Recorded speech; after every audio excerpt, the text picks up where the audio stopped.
நம் ஆண்டவர் இயேசு கிறிஸ்துவின் நாமத்தினால் மகிழ்ச்சியும் சமாதானமும் நம் அனைவரோடும் இருப்பதாக. 1 தெசலோனிக்கேயர் 4:9-12 முடிய. சகோதர அன்பை பற்றி உங்களுக்கு எழுத வேண்டிய தேவையில்லை.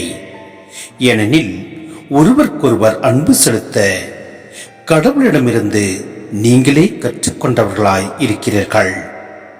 உண்மையிலேயே நீங்கள் மாசிதோனியாவில் உள்ள சகோதர சகோதரிகள் அனைவரிடமும் அன்பு செலுத்தி வருகிறீர்கள்.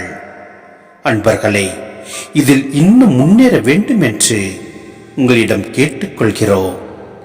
நாங்கள் உங்களுக்கு கட்டளையிட்டது போல உங்கள் வேலையை மட்டுமே பார்த்து கொண்டு உங்கள் சொந்த கையால் உழைத்து அமைதியாய் வாழ்வதில் நோக்கமாயிருங்கள். அப்பொழுது திருச்சபைக்கு வெளியே இருப்பவர்களின் நன்மதிப்பை பெறுவீர்கள்.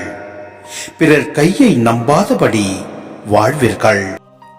சிந்தனை: கிறிஸ்துவத்தின் அடிப்படை நெறியான அன்பு பவுல் எழுதும் இம்முதல் திருமுகத்தில் மிக அழுத்தமாக வலியுறுத்தப்படுகிறது. பிறரிடமிருந்து கற்று செயல்படுகின்ற ஒன்று அல்ல அன்பு நெறி. கடவுளே அதனை உள்ளத்தில் பதித்துள்ளார். யோவான் 6:45 நாம் பார்க்கின்றோம். அன்பு செயல்கள் ஒவ்வொன்றும் இதயத்திலிருந்து இயல்பாக எழ வேண்டும் என்பது அவருடைய போதனை.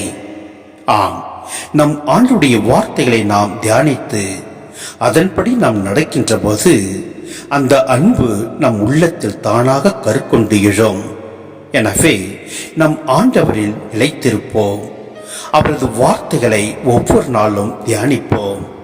எல்லாம் அல்ல இறைவன் நம்மை நிறைவாய் ஆசீர்வதிப்பார். ஆமென்.